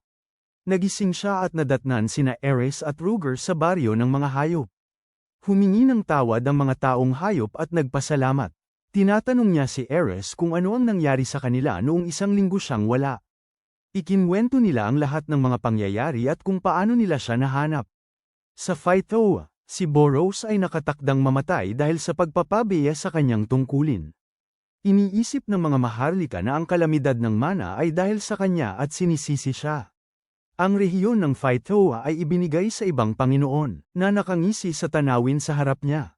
Nahatulan siya at napatunayang nagkasala. Mukhang tanggap na niya ang kanyang kapalaran habang lumuluhod siya para tanggapin ang parusa at binabati si Ares bago mapugutan ng ulo. Sa bayan ng mga hayop sa Dolja, masayang nakikipaglaro si Ares sa mga babaeng hayop, habang si Rudess ay nahuling nagtatago at nanunood sa kanila ng banal na hayop at binyantaan ang anak ng pinuno ng nayon. Tinuturuan ni Ares ang mga babaeng hayop kung paano lumaban. Sinisikap turuan ni Rudess ang banal na hayop na magbilang, at sinisikap turuan ni Ares ang mga babaeng hayop ng wikang tao. Namangha si Rudess dito at nakaramdam ng pagmamalaki. Napansin ng ama nito na ang singsing sa daliri ni Ares, at sinabi niya na ibinigay iyon ni Gillian. Ibinibigay niya yun sa kanya. Inilarawan ni Rudess si Gillian, pero sumunod ang matinding katahimikan. Nagulat ang ama ni Tona na buhay pa ito, ipinaliwanag niya ang nakaraan ni Gillian, at tinawag itong isang kahihiyan sa angkan ng Dolja. Hinayla siya palayo ng ama ni Tona, at dali-daling lumabas si Ares para kausapin ito. Ikinwento niya ang lahat ng tinuro at ginawa ni Gillian para sa kanya, at pinilit na si Gillian ang kanyang paboritong tao. Ayaw tanggapin ng ama ni Tona na may humanga kay Gillian, at sinabi ni Rudas kay Ares na tigilan na ang usapan. Nagulat ang ama ni Tona na si Ghislaine ay naging isang taong karapat-dapat respetuhin. Nagtanong si Tona tungkol sa kanyang tiyahing si Ghislaine. Ipinaliwanag ni Ares, at ibinahagi ni Tona ang mga gusto niya sa sarili. Pinayuhan siya ni Ares, na sinasabi na may maraming paraan para maging malakas. Hiningi ni Tona kay Ares na turuan siya ng paggamit ng espada. Pumayag si Ares at gusto nang simulan agad. Nanood sina Rudes at ang banal na hayop. Nag-isip si Gers tungkol kay Tona at muling nagtanong kay Gillian. Nagulat siya nang malaman na si Gillian ay isang mahusay na mandirigma gamit ang espada at natawa nang banggitin ni Rudes na tinuruan niya ito ng pangunahing mahika sa loob ng maraming taon. Dagdag pa niya na natuto rin si Gillian ng pagbabasa, pagsusulat, at aritmetika, at magaling siya sa mga ito. Nag-e-ensayo sina Ares at Tona araw-araw, at umuunlad si Tona sa mga sumunod na buwan. Inaasam ni Ares ang pagtatapos ng tag-ulan, excited ng lumipat, pero nagmakaawa si Tona na manatili ito magpakailanman, at ipinaliwanag na hinihintay siya ng kanyang pamilya. Nalulungkot si Tona, gumawa si Rudes ng isang estatwa, na tinatamasa ng sagradong hayop. Sinabi sa kanila ng babaeng gwardya ng hayop na lumilitaw ang sagradong hayop kapag nasa panganib ang mundo at kapag lumaki na ito, sasamahan nito ang isang bayani. Nagkamali siya ng pag-intindi sa paglalaro ni Rudes sa hayop, at iwinasto ito ni Rudes. Pagkatapos ay tinawag siya para awatin ang away ni Tona at Ares. Umatras si Gers para paghiwalayin sila, at ipinaliwanag ng kanilang kaibigan na kasalanan yun ni Tona. Hinikayat ni Tersena si Tona na humingi ng tawad kay Ares, at sinabi ni Gers na aalisin na Ares at Rudes kinabukasan. Nagkunwari itong hindi siya naapektuhan. Nagkwento si Gers tungkol sa pagkabata ni Gillian, na binanggit niyang medyo masungit at nagbubuntong hininga nang mailigtas siya ng isang naglalakbay na mandirigma, bagaman pinagsisisihan na niya ngayon ang kanyang desisyon. Tinanong niya si Tona kung gusto nitong umalis si Ares nang walang paalam. Kinwentuhan ni Rudes si Ares tungkol kay Tona. Narinig niya sina Tersena at Tona sa labas at umalis kasama ang banal na hayop para bigyan ng tatlo ng pagkakataong makapag-usap. Naging matigas muna si Ares sa kanila ngunit kalaunan ay tinanggap ang kanilang paghingi ng tawad. Binigyan ni Tona si Ares ng mga manika ni Rudes at niya. Kinabukasan, nag-impake na sila para umalis, at nagpasalamat ang matandang Dolja sa kanilang tulong. Naluluhang nagpaalam ang mga dalaga, at hiniling ni Gers kay Ares na makipaglaban sa kanya. Tuwang-tuwa si Ares sa ideya. Naglaban sila, at tila pantay ang kanilang lakas. Sinabi ni Gers na lagi silang mabuhay sa Dolja. Umiiyak si Ares habang naglalakbay sila. Sumali si Gais sa kanilang grupo, at sinabi ni Ares sa kanya ang kanilang pupuntahan. Pinag-usapan nila ang daang kanilang tinatahak, ang banal na daang espada. Nagkwento si Gais ng isang alamat, at ipinahayag ni Ares ang kanyang hangarin na makamit ang gayunding mga tagumpay. Nagkwento si Gais tungkol sa monumento ng 7 dakilang kapangyarihan, at nagdagdag ng paliwanag si Ruger, na ikukwento ang kanyang pagsasanay para malabanan ang mga kapangyarihang iyon. Nagdesisyon si Ares na nais niyang mailista ang pangalan niya sa monumento, ngunit sinabi ni Gais na hindi siya sigurado kung buhay pa ang 4 na pinakamalakas na kapangyarihan, na ikinadismaya niya. Nagpatuloy ang paglalakbay ng 4, na dumaan sa mga napakagandang tanawin hanggang sa makarating sila sa Malaysia. Inihatid sila ni Gais sa labas ng banal na kabisera ng Miles. Habang nagpapalam siya, tinanong siya ni Ares kung pwede siyang turuan magluto sa susunod. Tinanong niya kung bakit gusto nitong matuto, at nag-alangan si Ares. Inutusan ni Gais na panatilihing abala ang Adventurers Guild sa lungsod. Ang Dead End Team ay may isa na namang pagpupulong para suriin ang kanilang progreso. Naniniwala si Rudes na dapat silang manatili pa ng kaunti at tumanggap ng mga trabaho sa guild para kumita ng pera. Nagkaroon siya ng ideya para mapabuti ang reputasyon ng grupo sa pamamagitan ng pagbibigay ng mga figuran sa mga taong nailigtas nila. Humiling si Rudes ng day off kinabukasan para gumawa ng mga figurine at magsulat ng sulat sa kanyang pamilya. Si Ares, dahil may bakanteng oras, ay gustong mangaso ng goblin. Hiniling niya kay Ruger na sumama, pero iginiit ni Ares na kaya niya mag-isa. Pumayag silang magkita ulit kinabukasan. Habang nahihirapang sumulat si Rudes ng kanyang liham, nakakita siya ng isang taong dinukot. Unang naisip niya ang umiwas para hindi mapahamak, pero nagdesisyon siyang makialam. Sinundan niya ang mga dumukot papunta sa isang abandonadong bahay kung saan pinakain nila ang bata. Ipinakita ni Rudes ang sarili, may suot na pambabaeng panloob sa mukha para maitago ang kanyang pagkatao, at hinarap ang mga dumukot. Pumasok ang isang kapitan ng mga bandido at sinubukang makipaglaban kay Rudes. Napunit ang pagkukunwari ni Rudes, at natuklasan niyang ang kapitan ay ang kanyang ama, si Paul. Mukhang pagod at lasing si Paul. Tinatanong ni Rudes si Paul kung ano ang ginagawa nito roon. Tinatanong naman ni Paul kung natanggap na ba ni Rudes ang mensahe niya. Rudes, sumagot ng hindi, at hiniling ni Paul na malaman kung ano ang ginagawa ni Rudes sa lahat ng panahong ito. Ipinaliwanag ni Rudes na nakikipaglaban lang siya sa buhay, kaya bastos na pinutol siya ni Paul, na sinasabing nasayang ang isang taon ni Rudes. Sinaway ni Paul si Rudes dahil hindi niya sinubukang alamin kung may iba pang na-teleport sa kontinente ng mga demonyo. Hindi nakapagsalita si Rudes, umamin na hindi niya naisip yon. Sinigawan siya ni Paul dahil tinulungan niya si Ruger samantalang hindi pinapansin ng ibang biktima, hinawakan siya nito ng mahigpit. Nagalit si Rudes, at sumagot siya. Nagbigay si Paul ng hindi naangkop na mga paratang, na lalong nagpaalab sa galit ni Rudes. Hinarap ni Rudes si Paul tungkol sa bagong kasintahan nito, kaya sinuntok siya ni Paul sa mukha. Pagkatapos ay tinanong ni Paul si Rudes kung nakapasa ba siya. Sa Xanthport, naguguluhan si Rudes, at sinabing hindi niya alam ang ibig sabihin ni Paul.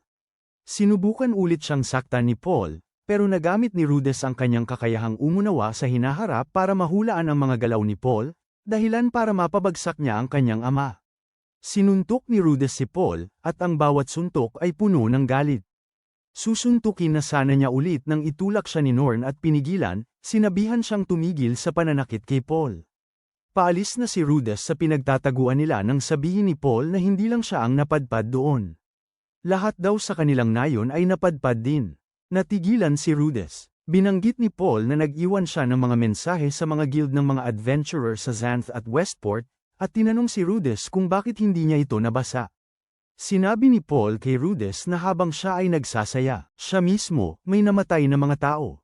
Nabigla si Rudes, sinaway ang sarili dahil sa hindi pag-iisip ng mabuti. Napagtanto niya na kung ang buong nayon nila ay napadpad sa ibang lugar, si Sylphie ay naroon din. Muli siyang sinisi ni Paul na mas iniisip pa ang kasintahan kaysa sa ina, binigyang diin na walang bakas ng sinuman. Iginiit nito na ang Search and Rescue Squad ay naroon upang hanapin ang mga nawawalang tao. Tinanong ni Rudes kung bakit dinukot ng Rescue Squad ang mga tao. Ipinaliwanag ni Paul na dahil ang mga tao ay nagkalat sa buong mundo, nabili sa pagkaalipin, at ginamitan ng pandaraya, kinailangan nilang gumamit ng sapilitang pagliligtas. Inaasahan ni Paul na matagal na sana niyang naisip yun at nagsimula ng pagliligtas, sinaway siya dahil sa pagliliwaliw. Nanghihina ang loob ni Rudes. Bumalik siya sa kanyang tinutuluyan, at nagpas siyang makipagtulungan kay Paul. Pagbalik ni Ares, nakita niya si Rudes na nakayuko. Ikinwento ni Rudes ang nangyari, at nagalit si Ares. Sinabi ni Ruger na aliwin niya si Rudes. Sinubukan niya, pero nahihirapan siyang makahanap ng tamang sasabihin. Niyakap na lang niya si Rudes at sinabing nandyan siya para sa kanya. Humingi siya ng paumanhin dahil sa kawalan ng kasanayan sa pang-aaliw, at siniguro ni Rudes na maayos naman ang ginagawa niya. Si Paul naman ay nasa nayon, karga-karga si Norn na nagsasabing hindi niya alam kung nasaan sina Zenith, Aisha, at ang bahay. Ang nakikita lang ni Paul sa harapan niya ay isang patag na wasak na lugar, at nagtataka siya kung bakit nawala ang nayon. Sinisikap nilang makarating sa ang bahay, at si Paul ay umiinom sa gitna ng araw nang dumating si Gis at nagmungkahi na dumaan sa guild kung gusto niyang makakita ng pamilyar na mukha. Tinanong ni Gis kung ano ang nangyari sa kanya habang siya ay wala, at ipinaliwanag ni Paul, pero sinabi ni Gis na umaasa siya ng sobra kay Rudes, na 12 pa lang. Akala ni Paul ay madali lang kay Rudes, at itinuwid siya ni Gis, ipinaliwanag kung ano talaga ang buhay sa Demon Continent, para bigyan siya ng konteksto sa paglalakbay ni Rudess. Tinanong ni Paul si Giz kung bakit aakto si Rudess na parang malaking pakikipagsapalaran ito kung talagang mahirap. Iniisip ni Giz na maaaring ayaw ni Rudess na mag-alala siya. Naiinis, pinagmumuni-muni pa rin ni Paul ang sinasabi ni Giz. Hinimok ni Giz si Paul na maging masaya dahil nakita si Rudess at ligtas siya, at may isip muli ang lahat kapag nakamulat na siya. Nakaupo si Paul sa tabi ni Norn, iniisip si Rudess na nasa panganib, kaya't nagpupumilit siyang magising. Sa kabilang bahagi ng bayan, nag-aalmusal si Rudess nang dumating si Paul, at agad siyang sinamon ni Ares. Dinala siya ni Ruger palayo, sinabi kay Paul na huwag masyadong magalit. Sinimulan ni Paul ang usapan sa pagtatanong kay Ruger. Tinanong ni Rudess kung bakit siya dinalaw ni Paul. Nagpaliwanag si Paul na humihingi siya ng tawad sa nangyari kahapon. Aminado si Rudess na may karapatan si Paul na magalit, at dapat siya ang humingi ng tawad. Nakukonsensya si Rudess dahil hindi niya nabasa ang mensahe ni Paul, na nag-utos sa kanyang hanapin ang hilagang gitnang kontinente. Tinanong ni Paul kung ano ang susunod na gagawin ni Rudess. Gusto ni Rudess na ibalik si Ares sa kanyang tahanan. Ipinaliwanag ni Paul na wala nang natitira roon, damuhan na lamang, at binanggit na maaaring wala na ang pamilyang Boreos. Iginiit ni Rudess na pupunta pa rin sila at saka hahanapin sina Zenith, Lilia, at Aisha. Nang tumayo siya, hudyat ng pagtatapos ng kanilang pag-uusap, may inilagay na inumin sa harap niya ang bartender. Nagpasalamat si Rudess at sinabihang titigan ang kanyang ama sa mata. Napansin niyang nakasimangot si Paul, kaya tinanong niya kung bakit. Iniisip niya na ang mukha, parang pamilyar, naalala niyang dati niya itong ginagawa noong nag-iisa siya. Nagbalik ang tanawin kay Rudess noon, iniisip ang kanyang mga nararamdaman nang subukan siyang pag-aani ng loob ng kaibigan niya. Iminungkahi ni Rudess na kunwari hindi nangyari ang nakaraang araw at magsisimula na silang muli. Pinayakap niya si Paul at sinabing namimiss niya ito. Inamin din ni Paul na namimiss din niya si Rudess at umiyak, ibinahagi ang kanyang naramdaman noong sila'y magkahiwalay. Umiyak din si Rudess at naramdaman nilang kumpleto na ang muling pagsasama. Nagkwentuhan sila tungkol sa buhay nila at nagsaya. Bumalik sina Ares at Rugard, at sinabi ni Rudess kay Ares na nagkasundo na sila ni Paul. Ipinaliwanag ni Rudess kay Ares kung bakit sila nagkasundo ulit ni Paul. Habang humihingi ng tawad si Paul kina Ares at Rugard, ginagamot ni Rudess ang pasa ni Ares, at nagpulong sila para pag-usapan ang plano. Sinabi niya na binigyan sila ni Paul ng pera at sulat ng pagpapakilala para makaalis sila sa lungsod at makapagpatuloy ng paglalakbay patungong gitnang kontinente ng walang alalahanin. Ibinalita niya ang mga nangyari sa kanilang bayan, na ikinagulat ni Ares, lalo na nang banggitin niya na nawawala ang kanyang ama at lolo at walang nakabalita kay Ghislaine. Sinabi ni Ares na handa na siya sa ganoon. Nagmungkahi si Rudess na umalis kinabukasan, at pumayag si Ares. Tinanong ni Rugard kung sigurado siya, at nakasagot si Rudess nang nakakapagpatibay ng loob. Hinatid sina Rudess ni Paul at Norn. Pinaalalahanan ni Rugard si Norn na mahalin ang kanyang mga kapatid, at nagpapatuloy sa kanilang paglalakbay ang tatlong walang mapagpasyahang grupo. Lumilitaw si Giz, patungo na sa pagpapatuloy ng paghahanap sa pamilya ni Paul. Nagpatawag ng pulong si Paul para sa search and rescue team.